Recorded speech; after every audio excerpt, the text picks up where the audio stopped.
बिस्मिल्लाहिर्रहमानिर्रहीम। अस्सलाम वालेकुम स्टूडेंट्स। लेक्चर नंबर 12 के साथ मैं आपका लेक्चरर आतिफ नसीम आपकी खिदमत में हाजिर हूँ।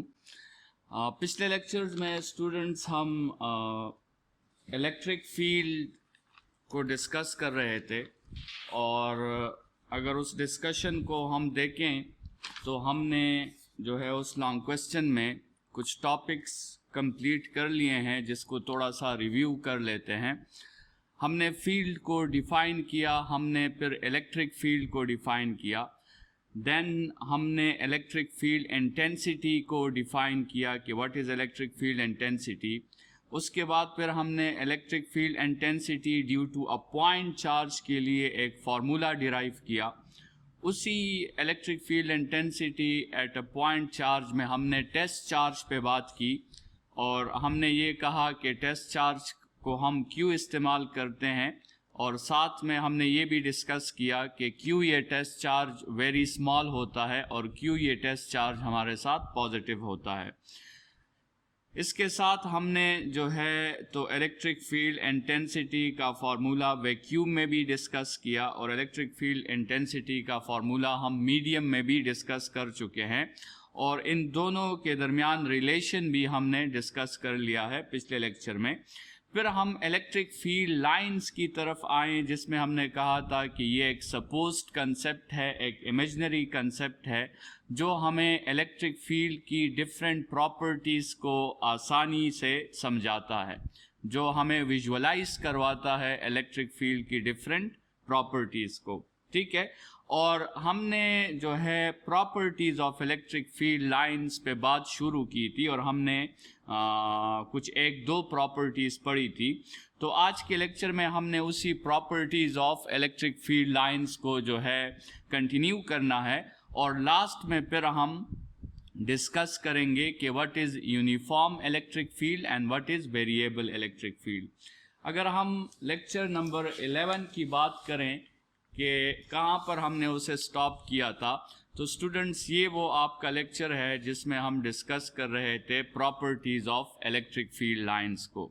तो पहली प्रॉपर्टी हमने ये डिस्कस की थी कि these field lines are vector lines. Vector lines का मतलब इसका मैग्नीट्यूड भी होगा और इसकी डायरेक्शन भी होगी। तो स्टूडेंट्स, जो इन लाइंस की कंसंट्रेशन होगी, जो इन लाइंस की तादाद होगी, वो हमें मैग्नीट्यूड ऑफ इंटेंसिटी के बारे में आइडिया देगी और जो इन लाइंस का एरो हेड होगा वो हमें डायरेक्शन ऑफ इंटेंसिटी के बारे में आइडिया देगी।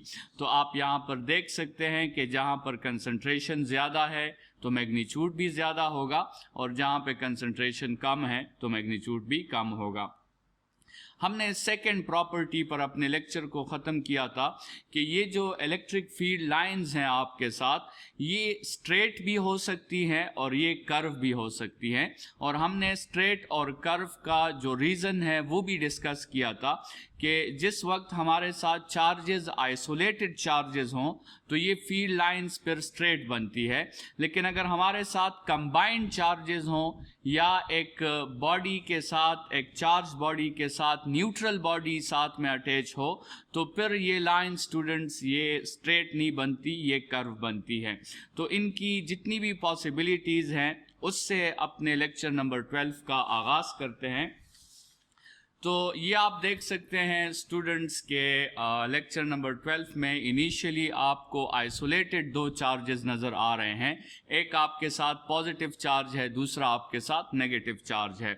तो इन आइसोलेटेड चार्जेस में आप इन फील्ड लाइंस को चेक कर सकते हैं कि आइसोलेटेड चार्जेस में आपके साथ फील्ड लाइंस जो हैं वो बिल्कुल स्ट्रेट लाइंस हैं।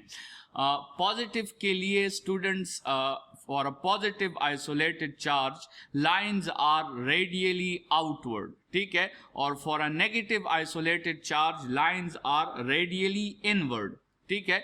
तो straight lines हैं लेकिन पॉजिटिव के लिए लाइंस पॉजिटिव से निकलती है और नेगेटिव के लिए लाइंस जो हैं उसकी डायरेक्शन नेगेटिव चार्ज की तरफ होती है।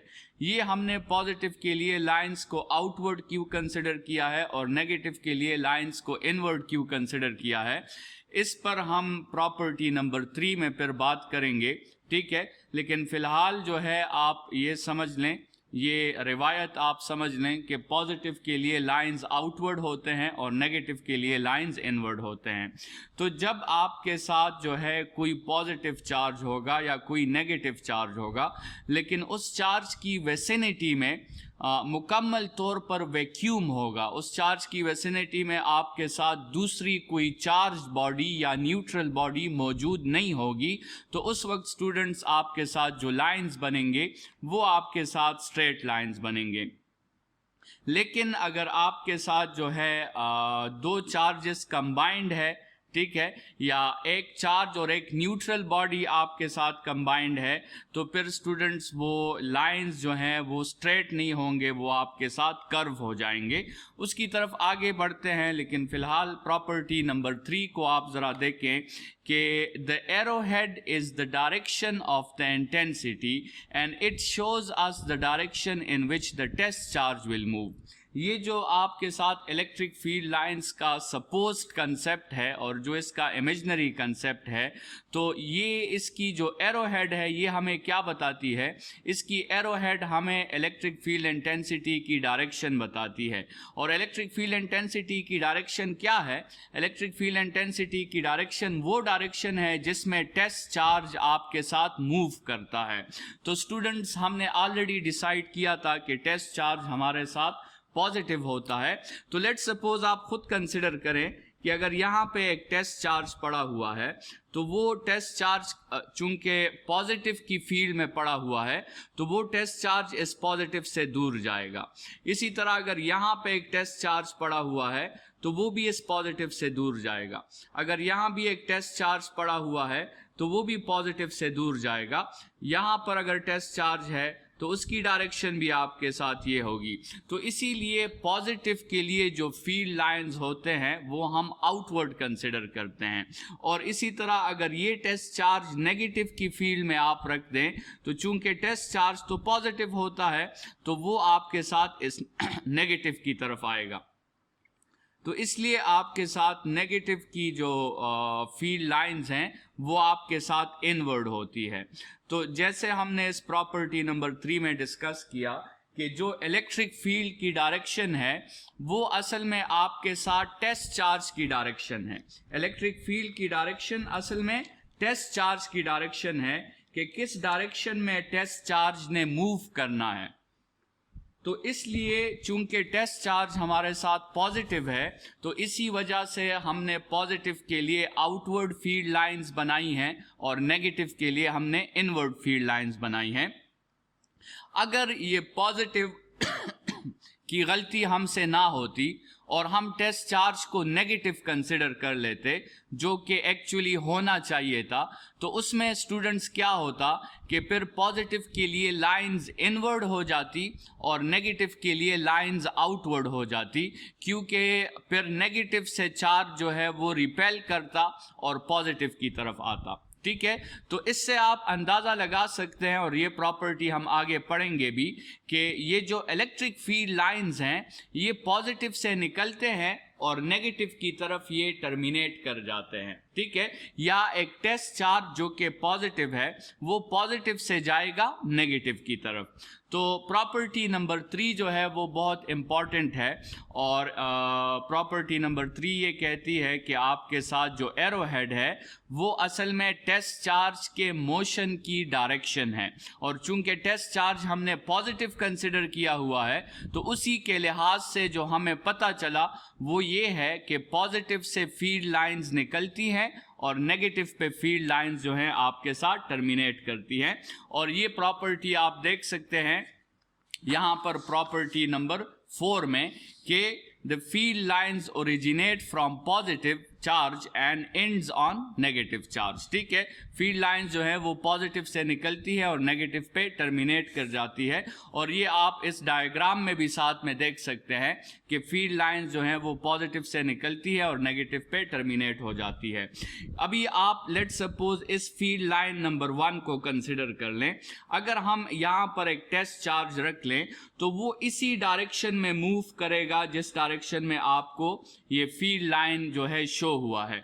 या आप ये फील्ड लाइन नंबर 2 जरा कंसिडर कर लें। अगर आप यहाँ पे एक टेस्ट चार्ज रख लें, एक पॉजिटिव स्मॉल चार्ज रख दें, तो ये इसी कर्व की डायरेक्शन में जाएगा जिस कर्व की डायरेक्शन आप यहाँ देख रहे हैं।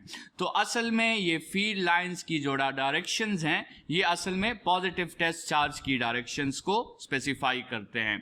स्टूडेंट्स, ये तो आइसोलेटेड चार्जेस में हमने देख लिए हैं कि आपके साथ स्ट्रेट लाइंस हैं, लेकिन इन डायग्राम्स में आप देख सकते हैं कि जहाँ पर कंबाइंड चार्जेस आपके साथ पड़े हैं, तो कंबाइंड चार्जेस में आप देख सकते हैं कि आपके साथ ये लाइंस स्ट्रेट नहीं रहती बल्कि ये लाइंस कर्व हो जाती हैं। जैसे इस डायग्राम नंबर 1 को आप देखें, जिसमें हमने दो पॉजिटिव चार्जेस को आपस में एक खास डिस्टेंस r पर प्लेस किया है। तो स्टूडेंट्स, आपको पता है कि दो पॉजिटिव चार्जेस जो हैं वो रिपेल करती हैं, तो इनके फील्ड लाइंस भी आपस में रिपेल करेंगे। नॉर्मली तो देखें, इस लाइन को इस तरह स्ट्रेट जाना चाहिए था और इस लाइन को भी इस तरह स्ट्रेट जाना चाहिए था, लेकिन चूंकि ये पॉजिटिव चार्जेस हैं, पॉजिटिव चार्जेस रिपेल करते हैं, तो उनके फील्ड लाइंस को भी रिपेल करना होगा, तो इसलिए इनकी लाइंस की डायरेक्शन थोड़ी सी कर्व हो गई है। लेकिन आप इस दरमियान में देखें, दरमियान में बिल्कुल यहां से भी एक लाइन स्ट्रेट आ रहा है और इस दूसरे चार्ज से भी एक लाइन स्ट्रेट आ रहा है। ये बिल्कुल इसके दरमियान में क्या होगा कि ये दोनों फील्ड लाइंस आपस में कैंसल आउट हो जाएंगे। जब ये कैंसल आउट हो जाएंगे तो आपके साथ दरमियान में एक ऐसा पॉइंट शायद आ जाए जहां पर इंटेंसिटी की वैल्यू 0 हो जाए। स्टूडेंट्स, याद रखें कि ऐसे पॉइंट्स जो फील्ड के अंदर हो लेकिन जहां पर इलेक्ट्रिक फील्ड इंटेंसिटी का जो कंबाइंड इफेक्ट है वो 0 हो जाता है, ऐसे पॉइंट्स को हम नल पॉइंट्स कहते हैं। नल पॉइंट्स ऐसे पॉइंट्स होते हैं जहां पर आपके साथ जो है इलेक्ट्रिक फील्ड इंटेंसिटी का कंबाइंड इफेक्ट 0 हो जाता है और ये पॉइंट्स फील्ड के अंदर ही होते हैं।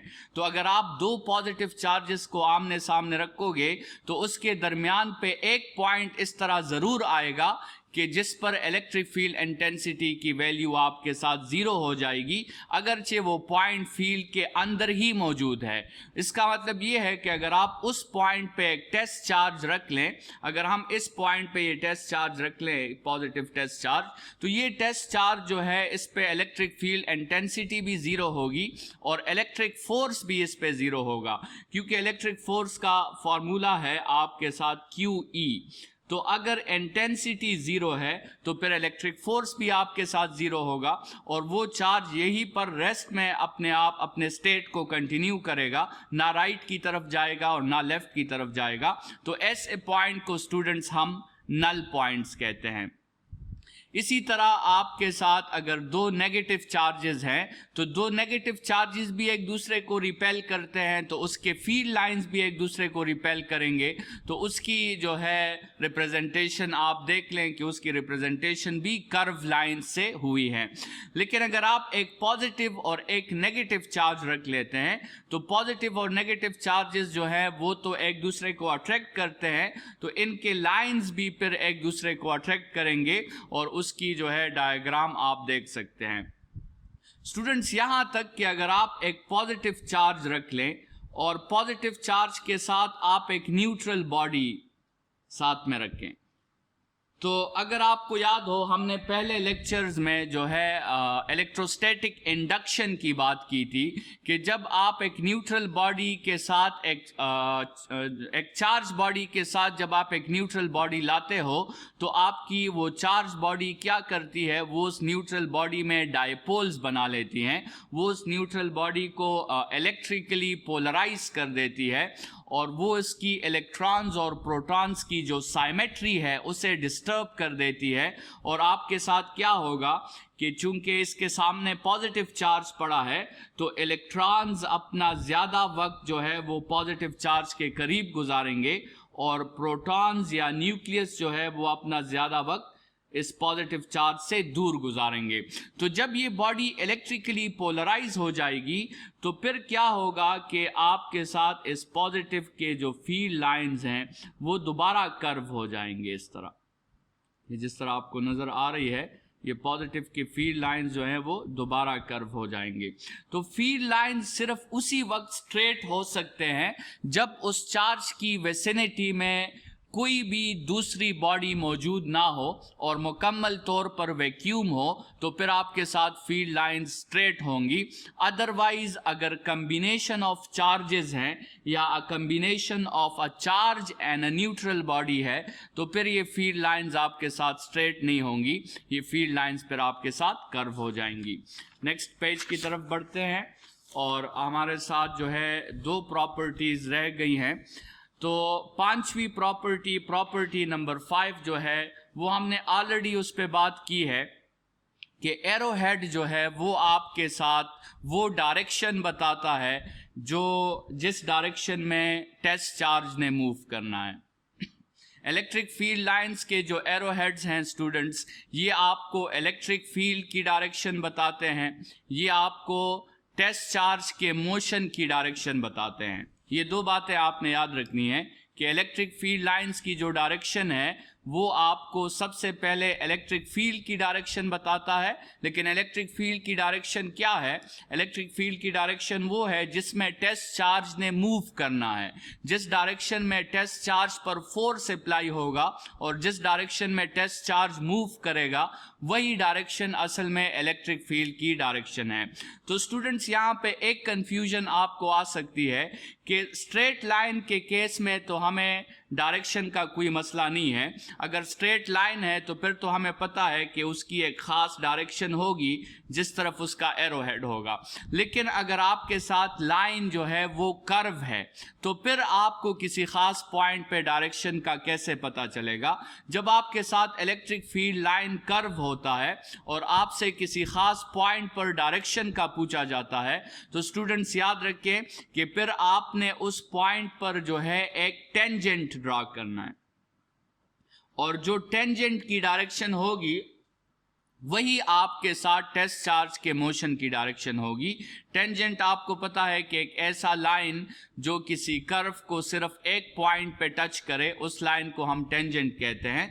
तो लेट्स सपोज ये एक इलेक्ट्रिक फील्ड की डायरेक्शन है और यहाँ पर एक टेस्ट चार्ज पड़ा हुआ है। तो अगर ये टेस्ट चार्ज यहाँ पे है तो इस वक्त इसकी डायरेक्शन किस तरफ होगी?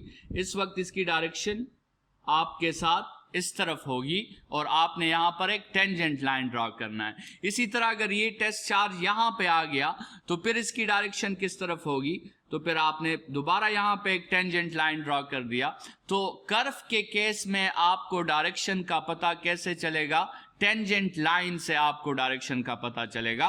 और स्ट्रेट लाइन जो है उसमें तो जो है वही डायरेक्शन होगी जो एरो हेड आपको दिखाई देगा। ठीक है, प्रॉपर्टी नंबर 6 की तरफ बढ़ते हैं और प्रॉपर्टी नंबर 6 इंपॉर्टेंट प्रॉपर्टी है जिसका स्टेटमेंट ये है कि ये जो फील्ड लाइंस हैं ये कभी भी एक दूसरे को इंटरसेक्ट नहीं कर सकती। ये पॉसिबिलिटी नहीं हो सकती कि दो फील्ड लाइंस आपस में कभी इंटरसेक्ट कर लें। ये आपके साथ क्या है? नॉट पॉसिबल है। इसका रीजन ये है स्टूडेंट्स कि जैसे हमने कहा कि फील्ड लाइंस की जो डायरेक्शन है वो असल में टेस्ट चार्ज के मोशन की डायरेक्शन है। अगर दो फील्ड लाइंस आपस में इंटरसेक्ट कर लें, अगर दो फील्ड लाइंस आपस में जो है वो टच हो जाए और आप कंसिडर करें कि इसी इंटरसेक्शन पॉइंट पे हम एक टेस्ट चार्ज रख दें, तो स्टूडेंट्स बताएं कि ये टेस्ट चार्ज किस तरफ जाएगा? ये इस एरो की डायरेक्शन में जाएगा या फिर ये इस दूसरे एरो की डायरेक्शन में जाएगा। ठीक है, ये तो इलेक्ट्रिक फील्ड इंटेंसिटी की इस पॉइंट पे आपके साथ दो डायरेक्शंस हो जाएंगी और किसी वेक्टर क्वांटिटी की किसी खास पॉइंट पर दो डायरेक्शंस नहीं हो सकती। हर वेक्टर क्वांटिटी की एक ही डायरेक्शन हो सकती है। सो देयरफॉर हमें ये जो है एक प्रॉपर्टी बनानी थी कि इसलिए आपके साथ दो फील्ड लाइंस कभी भी एक दूसरे के साथ इंटरसेक्ट नहीं कर सकते, क्योंकि अगर उन्होंने इंटरसेक्शन किया तो उस इंटरसेक्शन पॉइंट पर आपके साथ इलेक्ट्रिक फील्ड जो है उसकी दो डायरेक्शंस हो जाएंगी और ये एक वेक्टर क्वांटिटी के लिए पॉसिबल नहीं है। इन प्रॉपर्टीज़ की बुनियाद पर हमने यूनिफॉर्म इलेक्ट्रिक फील्ड और वेरिएबल इलेक्ट्रिक फील्ड को डिफाइन करना है। स्टूडेंट्स, यूनिफॉर्म इलेक्ट्रिक फील्ड वो रीजन होता है या वो फील्ड होता है कि जहां पर आप किसी भी पॉइंट पर इलेक्ट्रिक फील्ड इंटेंसिटी फाइंड करें और आपको आंसर जो है वो सेम मिले। जैसे इस डायग्राम नंबर 1 में आप देख सकते हैं कि आपके साथ अपोजिटली चार्ज्ड पैरेलल प्लेट्स हैं। इसके दरमियान जो फील्ड बनता है वो यूनिफॉर्म फील्ड बनता है।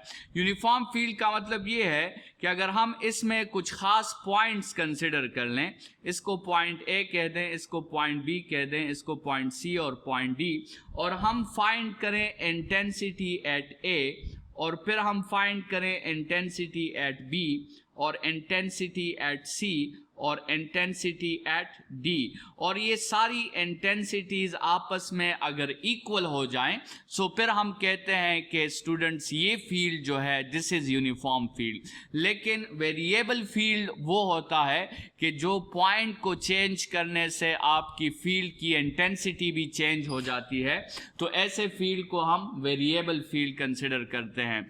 जैसे इस आइसोलेटेड चार्जेस में आप देख रहे हैं कि अगर आपके साथ जो है यहाँ पर एक पॉइंट है ए और यहाँ पे एक पॉइंट आपके साथ बी है, तो हम क्लियरली कह सकते हैं कि इंटेंसिटी एट ए जो होगी वो आपके साथ इंटेंसिटी एट बी से ज़्यादा होगी, क्योंकि जितना आप चार्ज के करीब होते हैं रेडियस कम होता है तो इंटेंसिटी की वैल्यू ज़्यादा होती है, और जब आप चार्ज से दूर जाते हैं रेडियस जो है सेपरेशन आपका बढ़ता है तो आपके साथ इंटेंसिटी की वैल्यू जो है वो डिक्रीज़ होती जाती है, क्योंकि इंटेंसिटी इनवर्स स्क्वायर लॉ को फॉलो करती है।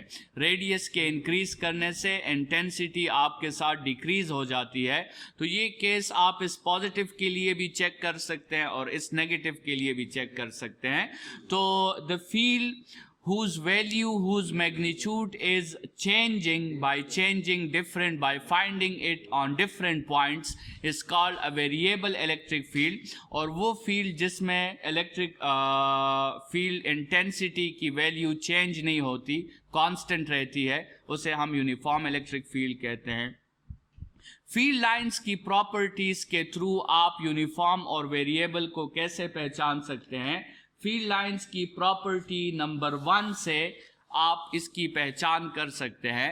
प्रॉपर्टी नंबर 1 में स्टूडेंट्स हमने कहा था कि आपके साथ जो फील्ड लाइंस की कंसंट्रेशन है, जो आपके साथ फील्ड लाइंस की कंसंट्रेशन है वो हमें मैग्नीट्यूड ऑफ इंटेंसिटी के बारे में बताता है। तो आप देख सकते हैं यहाँ पर जो अपोजिटली चार्ज पैरेलल प्लेट्स में जो कंसंट्रेशन आपके साथ बन रही है वो आप इस रीजन में इजीली अपने लॉजिक से अंदाज़ा लगा सकते हैं कि वो कंसंट्रेशन आपके साथ कांस्टेंट है। लेकिन इन आइसोलेटेड चार्जेस में अगर आप देखें तो आपकी कंसंट्रेशन जितना आप दूर जाएंगे आपकी कंसंट्रेशन जो है वो डिक्रीज़ हो रही है। तो अगर कंसंट्रेशन डिक्रीज़ हो रही है तो इसका मतलब आपके साथ इलेक्ट्रिक फील्ड इंटेंसिटी भी डिक्रीज़ हो रही है। और अपोजिटली चार्ज पैरेलल प्लेट्स में आप देख सकते हैं कि कंसंट्रेशन आपके साथ कांस्टेंट है, तो इसका मतलब ये हुआ कि इलेक्ट्रिक फील्ड इंटेंसिटी भी आपके साथ कांस्टेंट होगी। स्टूडेंट्स, इन अपोजिटली चार्ज पैरेलल प्लेट्स में जो आपके साथ ये एंड्स हैं, इन एंड्स में आपके साथ फील्ड लाइंस की जो अरेंजमेंट होगी वो फिर कुछ ऐसे होगी। यहां से फील्ड लाइंस निकलेंगे पॉजिटिव से और नेगेटिव की तरफ फील्ड लाइंस जो हैं वो आएंगे। लेकिन ये जो एंड्स में आपके साथ जो फील्ड लाइंस की अरेंजमेंट है ये कांस्टेंट फील्ड और यूनिफॉर्म फील्ड नहीं होगी, बल्कि ये एक वेरिएबल फील्ड होगी। ठीक है, और इस इफेक्ट को स्टूडेंट्स हम फ्रिंजिंग इफेक्ट कहते हैं। ये जो आपके साथ अपोजिटली चार्ज पैरेलल प्लेट्स के एंड में थोड़ी सी वेरिएबल फील्ड आ जाती है, इस इफेक्ट को हम फ्रिंजिंग इफेक्ट का नाम देंगे। तो इस प्रॉपर्टी के साथ और यूनिफॉर्म और वेरिएबल इलेक्ट्रिक फील्ड के साथ हमारा ये लॉन्ग क्वेश्चन जो है वो यहाँ पे ख़त्म होता है। इलेक्ट्रिक फील्ड और इलेक्ट्रिक फील्ड लाइंस के बारे में स्टूडेंट्स ये बात याद रखें कि ये क्लोज्ड लाइंस नहीं है, ये आपके साथ पॉजिटिव से निकलकर वापस पॉजिटिव की तरफ नहीं आती, ये पॉजिटिव से निकलकर नेगेटिव की तरफ जाती हैं, ठीक है। तो ये आपके साथ क्लोज्ड लाइंस जो हैं वो नहीं हैं। इसके बरक्स अगर आप मैग्नेटिक फील्ड को ऑब्जर्व करें तो मैग्नेटिक फील्ड में आपके साथ जो है जो लाइंस होती हैं वो नॉर्थ पोल से निकलकर वापस नॉर्थ पोल की तरफ आती है, ठीक है। तो आपके साथ मैग्नेटिक जो फील्ड लाइंस हैं वो क्लोज्ड लाइंस हैं, वो नॉर्थ पोल से निकलकर वापस नॉर्थ पोल की तरफ आती है, लेकिन इलेक्ट्रिक फील्ड लाइंस जो हैं वो पॉजिटिव से निकलकर वापस पॉजिटिव की तरफ नहीं आती, पॉजिटिव से निकलकर नेगेटिव की तरफ जाती है। तो इसका मतलब ये हुआ कि आपके साथ electric field are not closed lines और मैग्नेटिक फील्ड के जो लाइंस हैं वो आपके साथ क्लोज्ड लाइंस हैं। इस लेक्चर को यहीं पे ख़त्म करते हैं। Thank you students.